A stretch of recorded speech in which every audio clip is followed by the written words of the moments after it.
আমরা যেই টপিকটা দেখার কথা বলছিলাম এটার নাম ছিল হচ্ছে টিউরিং মেশিন। তাহলে আমরা বলতে পারি যে থিওরি অফ কম্পিউটেশনের যতগুলো মেশিন আমরা দেখছি সব থেকে পাওয়ারফুল মেশিনকে বলা হয় টিউরিং মেশিন। কেন পাওয়ারফুল বলা হয়? যেহেতু এই মেশিন ইউজ করে আমরা এর আগে যতগুলো মেশিন ইউজ করেছি, যেমন DFA, NFA, epsilon NFA, PDA, ওই মেশিনগুলো দিয়ে যে কাজ করা যেত সব কাজই আমরা চাইলে এই একটা মেশিন দিয়ে করতে পারি। তাহলে আমাদের আগে যতগুলো মেশিন ছিল সবগুলোর কাজই আমরা চাইলে এই যে নতুন মেশিন টিউরিং মেশিন এটা দিয়ে করতে পারি। এছাড়াও আরো এডিশনাল অনেকগুলো কাজ করা যায় যেটা আমরা আগের মেশিনগুলো দিয়ে করতে পারতাম না। তার মানে এই জন্য এটাকে বলা হচ্ছে পাওয়ারফুল মেশিন।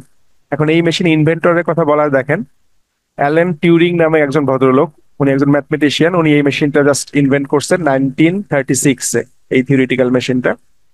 এবং এটা আমরা খুব পপুলার একটা মেশিন বলি কম্পিউটারের থিওরি কনসেপ্ট বোঝার জন্য, যে আমরা থিওরিটিক্যালি যে যদি কম্পিউটার সায়েন্সকে বুঝতে চাই তাহলে এই মেশিন আসলে মোটামুটি আমাকে অনেকটা হেল্প করে যে কিভাবে আসলে থিওরিটিক্যালি কম্পিউটেশন ব্যাপারটা হয়।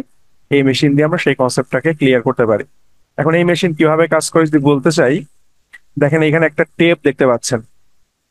তাহলে এই টেপটাকে আমরা বলি হচ্ছে ইনপুট টেপ, যেখানে আসলে আমরা ইনপুট রাখবো। কারণ আমরা জানি যে যে মেশিনই আমরা তৈরি করি না কেন, কম্পিউটারের ক্ষেত্রেও সিমিলার, যে আমাকে প্রথমে কি করতে হয়, কিছু ইনপুট দিতে হয়। ইনপুট দেওয়ার পরে সেই ইনপুট গুলো প্রসেস করে এবং ফাইনালি আমাকে একটা আউটপুট দেয়। তাহলে আমরা যখন ডিএফএ নিয়ে কাজ করছি তখনও মেশিন তৈরি করার পর আমরা একটা ইনপুট পাস করছি মেশিনকে, দেখছি যে ওই ইনপুটটা মেশিন অ্যাকসেপ্ট করে কিনা। এনএফ এর ক্ষেত্রেও সিমিলার, অথবা পিডি এর ক্ষেত্রেও সিমিলার, একটা ইনপুট দিয়ে আমরা চেক করতাম। তাহলে ইনপুট রাখার জন্য আমরা একটা টেপ ইউজ করতেছি এখানে, যেটাকে আমরা বলছি ইনপুট টেপ। তাহলে টিউরিং মেশিন এরকম একটা ইনপুট টেপ থাকবে এবং এই টেপটাকে বলা আছে ইনফাইনাইট লেন্থ। তার মানে এর ভিতরে আমরা চাইলে ইনফাইনাইট নাম্বার অফ এলিমেন্ট বা ইনফাইনাইট নাম্বার অফ ক্যারেক্টার রাখতে পারবো।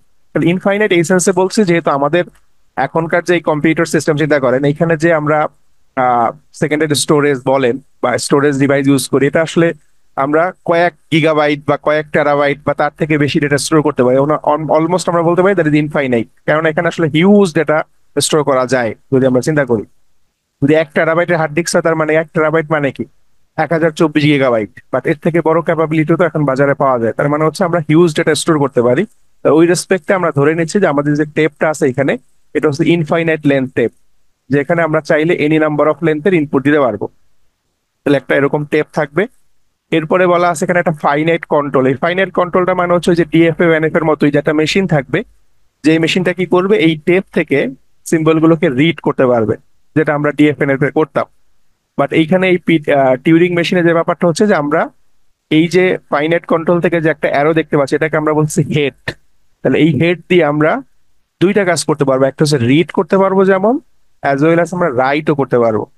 তাহলে এর আগে যখন মেশিন আমরা দেখেছিলাম ডিএফএ এনএফএ অথবা পিডিএ, ওখানে শুধুমাত্র আমরা ইনপুটটাকে রিড করতে পারতাম, ইনপুটটাকে রিড করে করে দেখতাম যে ইনপুটটা প্যাটার্নটা আমার সাথে ম্যাচ করে কিনা। বাট এইখানে যে এডিশনাল বেনিফিট অ্যাড হচ্ছে, যেখানে আমরা শুধুমাত্র রিডই করতে পারবো না, আমরা যদি দরকার হয় এখানে মডিফাই বা রাইটও করতে পারবো। তার মানে কোনো একটা লোকেশনকে আমরা রিড করতে পারবো, অ্যাজ ওয়েল অ্যাজ এই লোকেশনে আমরা নতুন একটা ভ্যালু রাইট করতে পারবো। দ্যাট ইজ আমাদের মডার্ন কম্পিউটারের যে কনসেপ্ট, এখানে কিন্তু এরকমই হয়, তাই না? আমরা হার্ড ডিস্কে কি করতে পারি, কোনো একটা কন্টেন্ট যদি থাকে ওটাকে যেমন রিড করতে পারি হার্ড ডিস্ক থেকে, আবার চাইলে হার্ড ডিস্কে নতুন কন্টেন্ট কিন্তু আমরা সেভও করতে পারি, রাখতেও পারি। তাহলে দুইটা কাজই কিন্তু করা যাচ্ছে। তাহলে এখানে ওই টেপটা সেই ক্যাপাবিলিটি আছে যে বোথ সে রিড এবং রাইট করতে পারে। আর একটা ফ্যাসিলিটি এখানে যেটা পাচ্ছি সেটা হচ্ছে এই যে আমাদের হেড আছে, নর্মালি কি হতো বা ডিএফ বা এনএফ এর ক্ষেত্রে আমরা দেখতাম স্ট্রিংটাকে আমরা অলওয়েজ লেফট সাইড থেকে শুরু করে রাইট সাইডে মুভ করতাম। মনে আছে কি আপনাদের? একটা স্ট্রিং যখন আমরা রিড করতাম তখন কোথা থেকে পড়তাম? তখন বলা আছে এ বি এ। এটা রিড করতেন কিভাবে বলেন তো? প্রথমে এ থেকে শুরু করতাম না এই দিক থেকে, প্রথমে এটা এটাকে লেফট। আমরা পাস করতাম, তারপরে বিটাকে পাস করতাম, তারপরে এটাকে পাস করতাম। তার মানে আমার হেডটা অলওয়েজ কি হতো, লেফট থেকে রাইটের দিকে মুভ করতো। তার মানে ওয়ান ডিরেকশনালি শুধুমাত্র আমরা মুভ করতে পারতাম হেডটাকে। বাট টিউরিং মেশিনের ক্ষেত্রে যে এডিশনাল বেনিফিট পাচ্ছি, এইখানে যে হেড দেওয়া আছে এটা কি বোথ ডিরেকশনে মুভ করে, যে বলা আছে মুভিং ইন বোথ ডিরেকশন। মানে দেখেন দুইটা কিন্তু খুব ইম্পর্টেন্ট প্রপার্টি এখানে পাচ্ছি আমরা। একটা হচ্ছে যে আমরা আসলে টেপের ভিতরে শুধু রিডই করতে পারি না, রিডের সাথে সাথে রাইটও করতে পারি। আর একটা বেনিফিট হচ্ছে এই যে হেডটা আছে, এই হেডটাকে আমরা চাইলে বোথ ওয়েতে মুভ করতে পারি। যেমন আমাদের যদি মনে হয় যে আমি হেডটাকে রাইট সাইডে মুভ করবো, সেটাও যেমন পসিবল, আবার চাইলে হেডটাকে লেফট সাইডে মুভ করা পসিবল, মানে বোথ ডিরেকশনে মুভ করা পসিবল। তাহলে নর্মালি চিন্তা করেন আমাদের হার্ড ডিস্ক যে থাকে, হার্ড ডিস্কে আমরা জানি কি আমাদের এরকম রিড রাইট হেড আছে, এবং হেডটা কিন্তু আমি চাইলে যে কোনো লোকেশনে নিতে পারি। আপনি চাইলে হার্ড ডিস্কের যে কোনো লোকেশন থেকে কোনো ফাইল অ্যাক্সেস করতে পারেন। তার মানে কি হচ্ছে, হার্ড ডিস্কের ওই হেডটা ওই লোকেশনকে পয়েন্ট করতেছে এবং ওইখান থেকে ডেটাটাকে আপনাকে রিট্রিভ করে দিচ্ছে। তার মানে আমাদের যে মডার্ন টেকনোলজি যেভাবে কাজ করতেছে অলমোস্ট সেভাবেই কনসেপ্ট চিন্তা করা হচ্ছে এখানে, যে এখানে আমাদের হেডটাকে আমরা বোথ ওয়েতে মুভ করতে পারতেছি। তাহলে এইটুকু আমরা নতুন দেখলাম যে একটা টেপ ইউজ করতেছি, এবং টেপের ক্ষেত্রে আমরা বললাম ইনফাইনাইট লেন্থের টেপ, এবং এর বেনিফিট হচ্ছে যে এটা রিড এবং রাইট বোথ করা যায়, এবং এই হেডটাকে আমরা বোথ ওয়েতে মুভ করতে পারি। এখন টেপের ভিতরে নর্মালি কি থাকবে, আমাদের ইনপুটের সিম্বল গুলো থাকবে, ইনপুটে আমি কি রাখতে চাই। তাহলে এখানে ইনিশিয়ালি দেখেন বি বি বি বলা আছে, এই বি দিয়ে আমরা মিন করছি ব্ল্যাঙ্ক। তাহলে ধরেন আমার ইনপুটে যা আছে, ধরেন আমার ইনপুটে যদি এই টেপের ভিতরে আমি রাখি এরকম যে আমি এখানে রাখলাম হচ্ছে এ, এখানে রাখলাম বি, তাহলে যেই দুইটা সিম্বল আমি রাখলাম এটা হচ্ছে আমার ইনপুট। এই ইনপুট বাদ দিয়ে বাকি যতগুলো স্পেস আছে এই টেপের ভিতরে, যেহেতু আমরা বলছিলাম ইনফাইনাইট লেন্থের টেপ, তার মানে শুধু আমি এ বি রাখছি, তার মানে আরো তো অনেক স্পেস রয়ে গেছে এদিকে এদিকে হয়তো।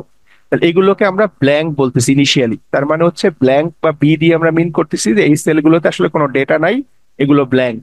আর যতটুকু ডেটা আছে সেটা আমাদের এই যে ডেটাটা এবি আছে এখন, তাহলে আমরা যে ইনপুটটা দিব এই টেপের ভিতরে সেটা থাকবে, অ্যাজ ওয়েল অ্যাজ বাকি যে আনইউজ জায়গাগুলো থাকবে সেগুলোকে আমরা ব্ল্যাঙ্ক দিয়ে রিপ্রেজেন্ট করবো এখানে। তাহলে এই বি ফর ব্ল্যাঙ্ক মিন করতেছে এখানে।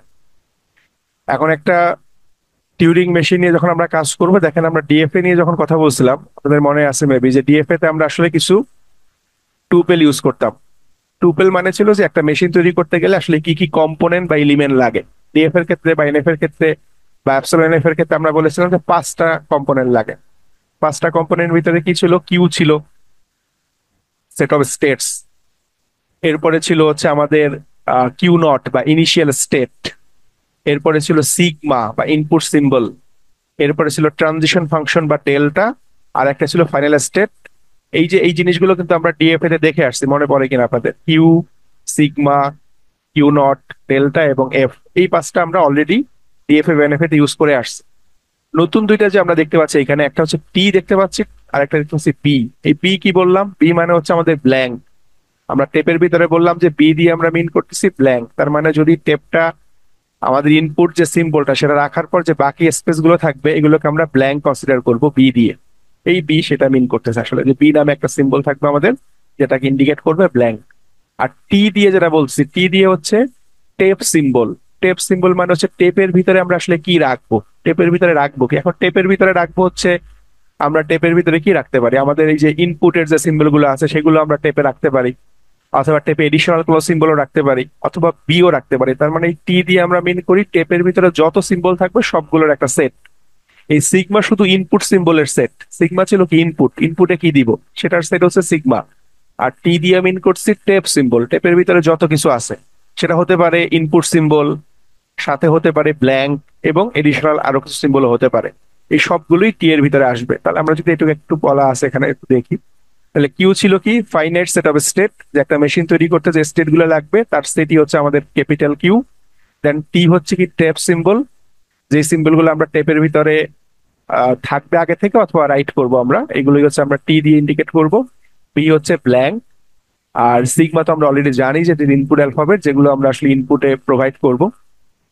আমাদের ডেল্টা যেটা ছিল এটা ছিল কি ট্রানজিশন ফাংশন, যে ইনপুট আর কোন একটা স্টেটে যখন কোন একটা সিম্বল দিব তখন আসলে কি হবে সেটা এখানে বলা আছে। এটা আমরা যখন মেশিন নিয়ে কাজ করবো তখন এই ব্যাপারটা ক্লিয়ার হবে যে কিভাবে এটা কাজ করতেছে আসলে। নেক্সট হচ্ছে কিউ নট বা ইনিশিয়াল স্টেট। তাহলে আমরা জানি যে অলওয়েজ প্রত্যেকটা মেশিন একটা ইনিশিয়াল স্টেট থাকে যেখান থেকে আমরা আসলে মেশিনটাকে স্টার্ট করি। আর লাস্ট অপশন বলা আছে এফ বা সেট অফ ফাইনাল স্টেট, যে আমাদের ফাইনাল স্টেট থাকবে। এখন সেট বলার উদ্দেশ্য হচ্ছে যে ফাইনাল স্টেট একটা থাকতে পারে অথবা একের বেশিও থাকতে পারে। আবার এটাও মাথায় রাখতে হবে কোনো একটা মেশিনে ফাইনাল স্টেট নাও থাকতে পারে। এটা কি পসিবল কিনা বলেন তো। যদি আমি বলি সেট, তাহলে সেটের ক্ষেত্রে পসিবল কি, সেটের ক্ষেত্রে পসিবল হচ্ছে যে একটা এলিমেন্টও থাকতে পারে সেটে, তাই না। সেটে একটা এলিমেন্ট থাকা পসিবল কিনা, পসিবল। চাইলে সেটের ভিতরে আমরা চাইলে 2টা 3টা 4টা 5টা এলিমেন্টও রাখতে পারি। আবার চাইলে সেটের ভিতরে কিন্তু আমরা ফাঁকাও রাখতে পারি, যেটা এমটি সেট বলে, তাই না। তাহলে এই এফ এর মান কিন্তু এমটিও হতে পারে। তার মানে আমরা এখন যে মেশিনগুলো তৈরি করব এই মেশিনগুলোর কখনো দেখবো যে ফাইনাল স্টেট থাকতেও পারে, কখনো নাও থাকতে পারে। কেন ফাইনাল স্টেট থাকবে না, ধরেন আমি যদি ডিএফএ মেশিনের রেসপেক্টে চিন্তা করি, তাহলে ডিএফএ তে কি ফাইনাল স্টেট ছিল যে কোনো একটা স্ট্রিংকে আমরা দিতাম মেশিনকে, মেশিন ওটাকে অ্যাকসেপ্ট করতে কোথায়, ফাইনাল স্টেটে যায়। তাহলে আমি যদি ওই টাইপের প্রবলেম সলভ করতে চাই যেগুলোকে আমরা আসলে বলি ল্যাঙ্গুয়েজ অ্যাকসেপ্টর, যে কোনো একটা স্ট্রিং মেশিনকে দিলে মেশিন যদি অ্যাকসেপ্ট করতে পারে বা রিজেক্ট করতে পারে, তাহলে ওই ধরনের মেশিনকে আমরা বলি ল্যাঙ্গুয়েজ অ্যাকসেপ্টর। তাহলে যখন টিউরিং মেশিনকে আমরা ল্যাঙ্গুয়েজ অ্যাকসেপ্টর হিসাবে ইউজ করব, তখন অবশ্যই কি ফাইনাল স্টেট থাকবে।